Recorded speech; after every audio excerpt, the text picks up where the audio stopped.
Welcome to this week's LGB Alliance USA's weekly news roundup. We are here with Carol, Tim, Joss, and me, Ariane. And here is our summary of today's episode. Likely biologically male athletes are competing in the Olympics as women. Kim Davis tries to get the Supreme Court to reverse the Supreme Court decision which legalized gay marriage nationally. A Florida school board suspends an employee who allowed her trans-identifying son to play girls' sports. Nigeria signs the Samoa Agreement on LGBT rights. The UK's puberty blocker ban was ruled legal. And GLAAD is in hot water over shady finances. We'll begin by talking about the controversy in the Olympics over the possibly male athletes that are competing there. So the IOC has given the okay for two boxers, Imani Khalif of Algeria and Lin Yu Ting of so-called Chinese Taipei, which is what the IOC calls Taiwan, to compete in the 2024 Olympic Games in Paris as women. This is in spite of the fact that both of them had been disqualified by the IBA, the International Boxing Association, in 2023 for failing some gender-related test or a sex-related test. As a consequence of failing that test, Lin was stripped of a 2023 World Championship bronze medal, while Khalif was disqualified shortly before a gold medal bout in that same World Championships. Reporting wasn't entirely clear on what tests they failed. Some people speculated that it was an androgen test and that perhaps they were in fact otherwise normal natal females with unusually high testosterone. However, Umar Kremlev, the president of the IBA, is reported to have said that they underwent genetic testing that showed that they had male XY chromosomes instead of female XX chromosomes. But there was no official IBA statement clearly confirming his allegation. However, on Wednesday, July 31st, the IBA released a statement clarifying that the tests Lin and Khalif failed were not testosterone tests, but another unspecified test. This led to speculation that the test was indeed a chromosome test, consistent with what Kremlev said. Ultimately, we cannot say for sure right now what tests exactly they were subject to, although chromosomal testing seems likely. I personally was confused about this, because if the test showed they had XY chromosomes, why were they only disqualified for their 2023 results and not their earlier results, as they both had won world championship medals prior to 2023? Unlike hormone levels, there's no way your chromosomes can change with time. There's no way you can test differently on your chromosome tests over time. And so out of curiosity, I checked the IBA's website and noted that their 2024 rulebook defined women and men according to chromosomes and invited boxers to submit tests to confirm that. But by contrast, the older 2018 rulebook did not contain these definitions. So I was thinking that maybe they only made the chromosomal testing requirement later on and did not apply them retroactively. I don't know. I'm just speculating here. The IOC released a statement the next day on Thursday, August 1st, faulting the IBA for their arbitrariness.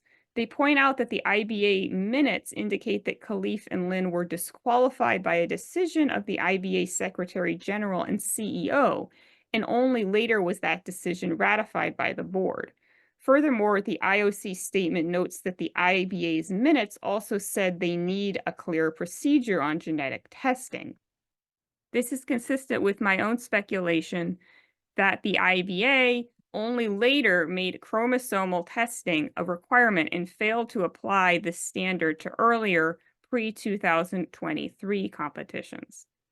To make things more complicated, the IBA is a controversial organization due to its links to Putin's regime in Russia. In fact, the IOC revoked their recognition of the IBA as their governing body of boxing in 2023. This means that the rules that the IBA places on eligibility don't apply to the 2024 Summer Olympic Games. The IOC's August 1st statement claims they are using Tokyo's 2020 boxing rules as the baseline for the Paris 2024 boxing rules.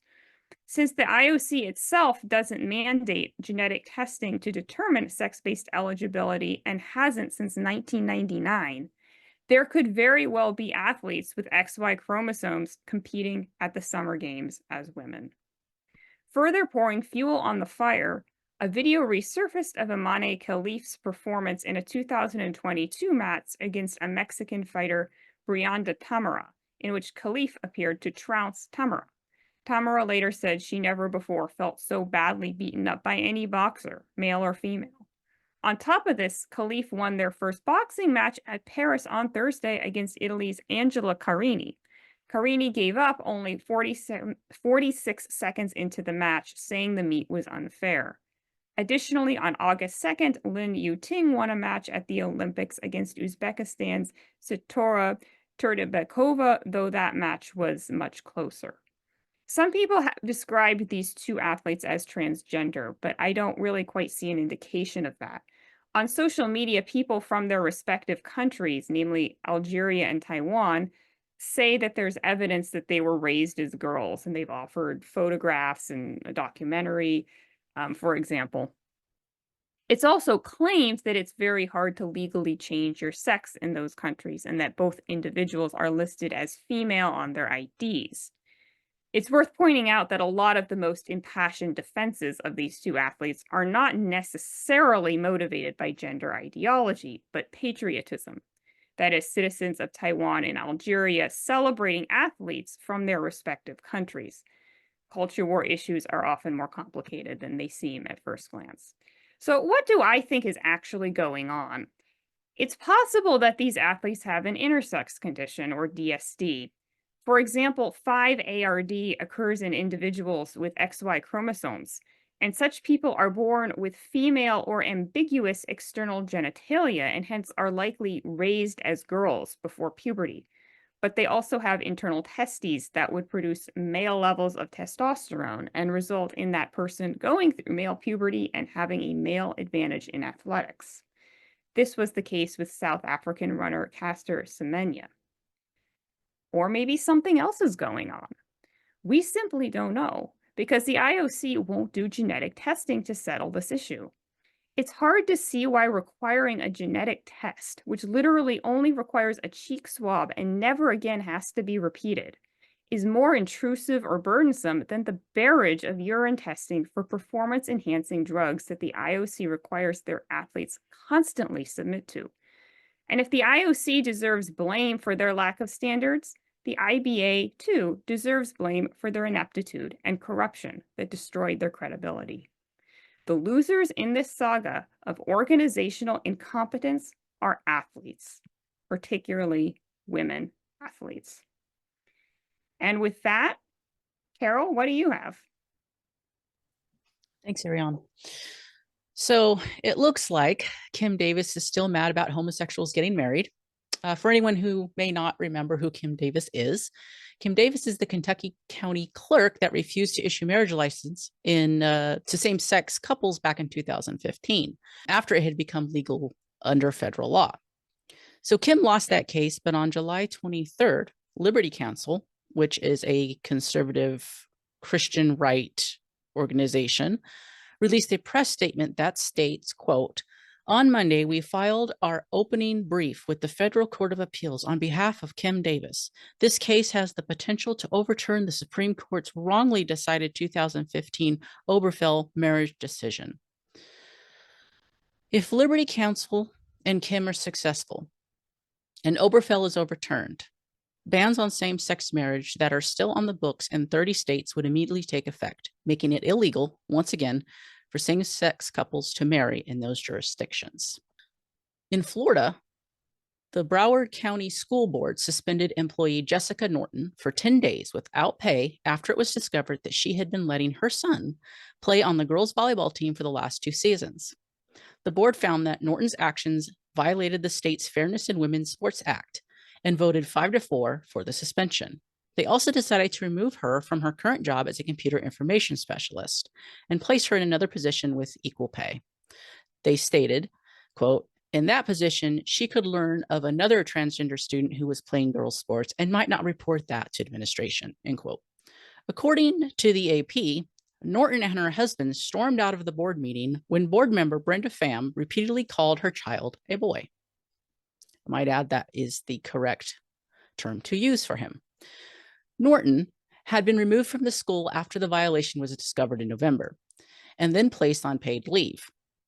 She called the vote an incorrect decision, but said it was better than being fired. She also stated that she wasn't sure if she would accept the punishment and return to work. She wanted to talk it over with her quote unquote daughter, who left the school even though he had been a class president and homecoming princess. Maybe they could return together, she said. And that's all I have. Tim? So turning to the global south now, controversies erupted in Nigeria over the signing of the Samoa Agreement. This is a deal some claim requires support for gay and trans rights in exchange for financial aid. The agreement was signed on November 15, 2023. It's drawn backlash from clerics, rights activists, and civil society groups. They argue that it goes against Nigeria's cultural and religious values. Now, the Minister of Budget and Economic Planning, Alhaji Abubakar Atiku Bagudu, confirmed the signing with, my apologies to Mr. Bagudu, confirmed the signing at an EU event on July 1st. However, his assistant clarified that the agreement focuses on economic development, not gay rights.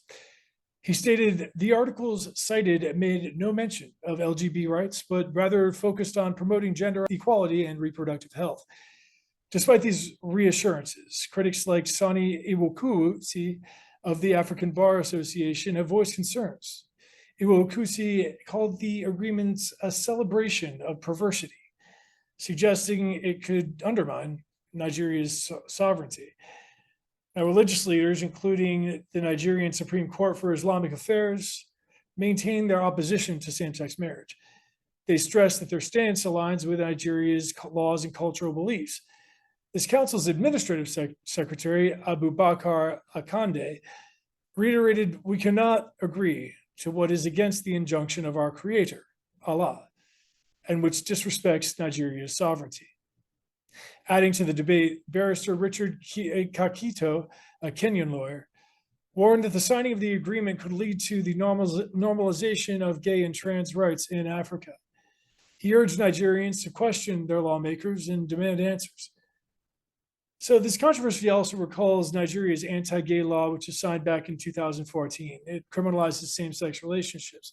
We've been seeing this throughout the global south. And as the situation unfolds, calls for Nigeria to withdraw from the Samoa Agreement only grow louder. It should be noted that this and other developments in the Southern Hemisphere have, as per usual, been outright ignored by publications like Out Magazine, The Advocate, with no statements to this date from GLAAD and HRC, along with the other major gay advocacy, or I should say LGBTQ plus advocacy institutions and organizations. Joss, what do you have? As reported by Harun Siddiqui in The Guardian, a ban on prescribing puberty blockers to children with gender dysphoria in England, Scotland, and Wales was lawful, the High Court ruled.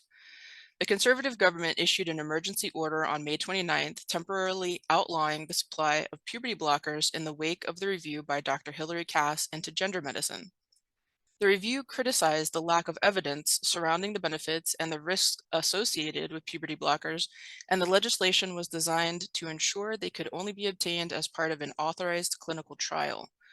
The group Transactual challenged the ban enacted by Health Secretary Victoria Atkins, but Judge Ling ruled that Atkins acted in accordance with the law. The judge added, "In my judgment, the Cass review's findings about the very substantial risks and very narrow benefits associated with the use of puberty blockers and the recommendation that in the future, the NHS prescribing of puberty blockers to children and young people should only take place in a clinical trial and not routinely, amounted to powerful scientific evidence in support of restrictions on the supply of puberty blockers on the grounds that they were potentially harmful." And now coming back to the US and GLAAD. Oh, GLAAD. So GLAAD was originally founded in 1985 as the Gay and Lesbian Alliance Against Defamation. GLAAD's primary goal was to combat homophobic news coverage during the AIDS crisis. Eventually, the org became focused on quote-unquote fair, accurate, and inclusive representation in the media.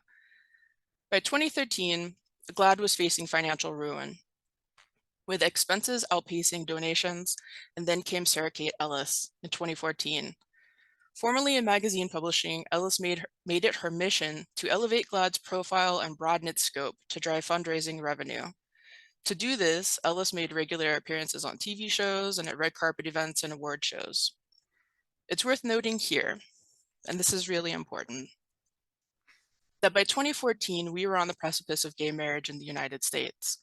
In addition to being the year Ellis joined GLAAD, it was 2014 when then CEO of HRC, Chad Griffin, made a formal apology to Southern Comfort Transgender Conference. In his keynote address to that group, Griffin apologized for, quote, past mistreatment of the trans community by the org. He also promised to promote a fully inclusive anti-discrimination bill, confront the epidemic of anti-trans violence, challenge the notion that trans people using the bathrooms that correspond to their gender identities are a threat to public safety, and to join in a coalition with other national LGBT civil rights organizations to oppose anti-trans quote-unquote women-born women policy of Michigan Women's Festival, which we know was the ultimate demise of Mitchfest.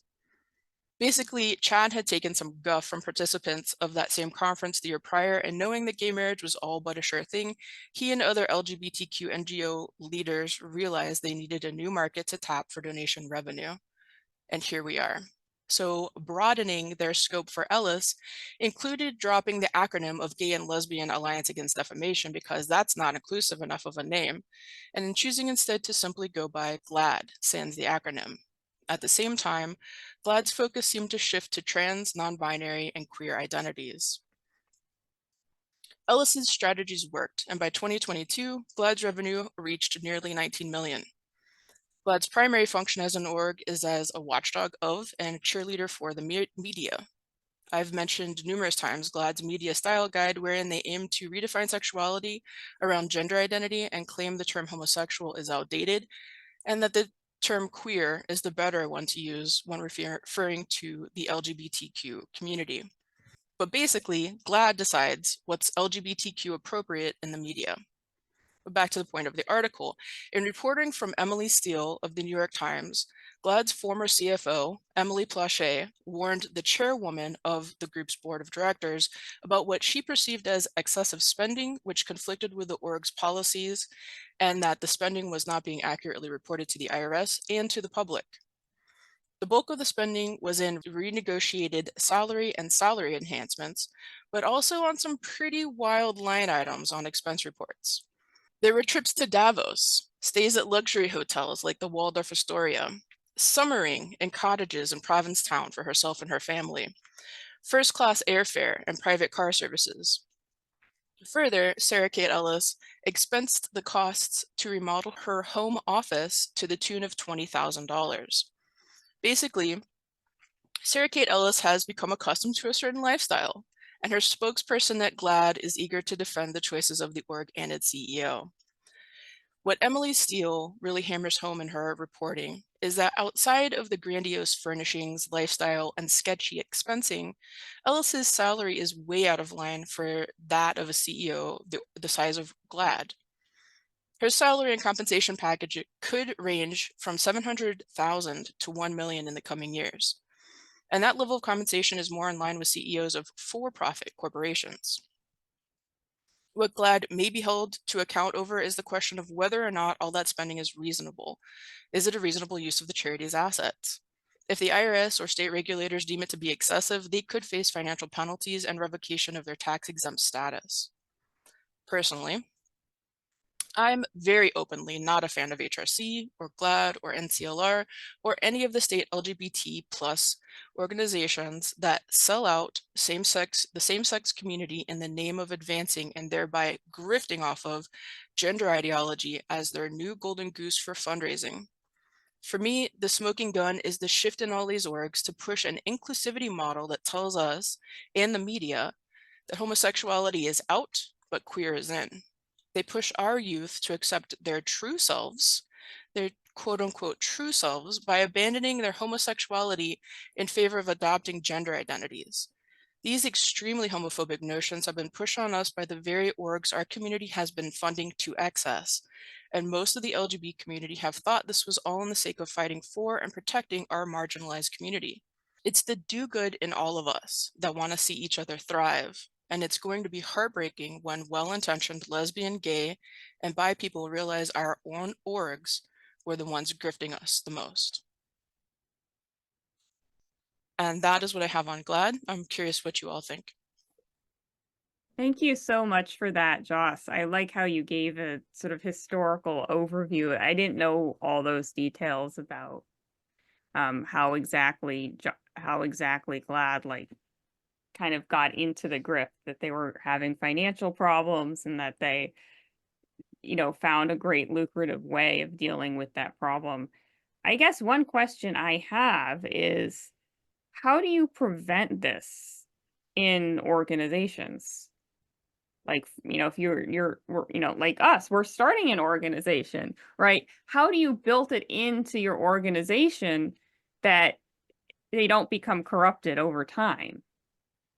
I've got to say, I believe a big part of their downfall is the fact that working class gays have long since been ignored by these organizations. The culture of gays that these people and or LGBTQ or whatever you want to say is also a very elite culture. And I think part of what Joss was talking about, where they wanted to avoid these organizations, these big NGOs, from becoming white elephants in the wake of AIDS, you know, where they got tremendous funding and all this money, and then marriage, and they needed a new cause, and then, you know, it became the trans thing. But running with that has also meant this new cause is also a cause that people with actual, you know, workaday jobs that are just trying to keep food on the table, that are just trying to get by, don't have time for this bullshit. You know, there's an acquired snobbery, I think, and rather than just keeping their minds and keeping their you know, values rooted in the grassroots, they become power brokers, and that does no good for the gay population. I wonder though if these organizations can exist, because because the whole premise of them existing, wasn't it to win legal battles? And if your legal battles are won, what do you do then? You have to pivot to something else. And I would have liked to see these organizations pivot to more social work type stuff, or maybe pivot to outside the country. But that takes actual value system that puts people first and not money. So I don't know. GLAAD was in existence to like, from the beginning. Joss, I'm not quite sure, so maybe you can answer this. Wasn't GLAAD in existence really to talk about like the representation in media? Yeah. Wasn't that their purpose? Yeah. So it was initially to combat misnomers about the AIDS situation, the AIDS crisis. Okay. And then it pivoted to media in general and positive representation of LGBTQ in media. And then when we saw that shift happen around 2014, 2015 was when Sarah Kate came in, but also all of the orgs were on. There's more to say about HRC and Chad Griffin, and I can't remember the name of the man who replaced him, but there was a lot of in the know about what was going to happen and gay marriage being passed. So they knew that that pivot point needed to happen to something else. Like you said, there had to be something else that they were going to fundraise off of, because they're taking the easy route. I would argue that homophobia is still alive and well in this country. We don't suffer the same slings and arrows that we did, or the gay people did generations ago, but it is not gone. It's not a resolved problem. Obviously, because that's what the whole trans ideology is based on. It's homophobic to its core. To Ariane's question, I think that it's integrity, and it does play into that classist notion as well. Like, I've never summered in Provincetown. Oh. But I've never really. But and I can't imagine any of us have had like that experience in our lives, and that expectation of. And so in the article, her handlers were also sort of commenting that this level of lifestyle needed to happen so she could continue to fundraise in seasons where it was difficult to fundraise.